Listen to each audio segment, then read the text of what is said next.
and bring in former CIA operative Mike Baker. Mike, thanks for being with us. Sure, thank you. I mean, straight out of the gate here, what's China's goal with our schools? Is it to influence American students and curriculum to be more pro-China? Is it to spy on our classrooms? What's the deal here?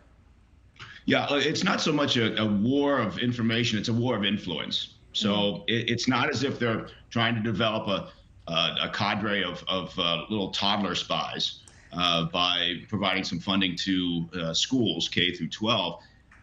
It's more of an information game, or sorry, an influence game. And President Xi of China, for years, has talked about what he refers to as a smokeless war, and that essentially is a concept of influencing hearts and minds, right? Changing the narrative, influencing people, whether it's in the U.S. or out in the West amongst our allies, to accept and think differently about some of China's actions and the things they do.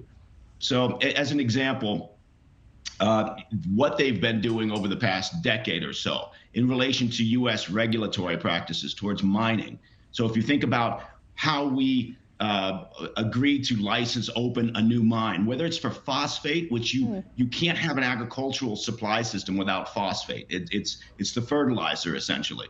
So for them to go out and influence local, I'm talking county commissioners, I'm talking about state regulations, to try to shut down mining operations, that benefits China in the long run. So there's a number of different ways that they attack this problem.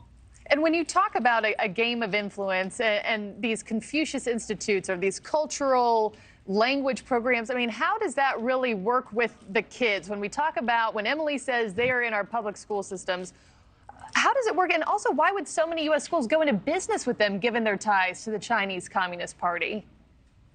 Well, because nobody's really doing any due diligence. There's no regulations against it. And so if there's a grant available or money available from whether it's a Confucius Center or some other seemingly completely innocuous operation out there, a nonprofit perhaps, nobody's really doing due diligence at the school board level to say, well, I wonder where this, $500,000 or $1 million is coming from. Yeah, they're seeing dollar signs. Just happy to have it. And so, that's a pretty easy lift for the Chinese Communist Party to push influence that way. But they do it through a variety of other ways. You see Chinese talking points being pushed out there every day on social media through various influencers or organizations. Whether they are, that you look at them and you think, oh, that looks like just an innocent community grassroots environmental group. But you have to dig. And then eventually you find some linkages that go back to the CCP. Yeah, and it's wild to see that map that we showed just a little bit ago of where these institutes still are: Texas, Oklahoma, Kentucky, Oregon, Washington, Minnesota. Congressman Jim Banks urging the Department of Education to eliminate the remaining Confucius Institutes in the U.S. In your mind, should that be a priority for the Education Secretary? Well, I don't know about a priority. I think we need to worry about reading and writing.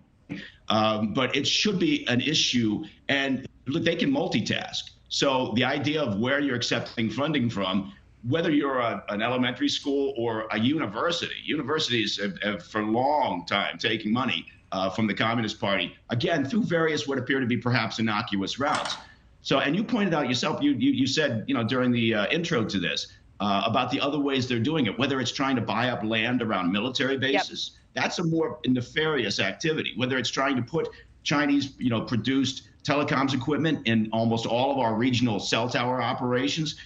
That's a nefarious activity. But this is just one tool in their kit bag. So it's all of these various things that we have to understand.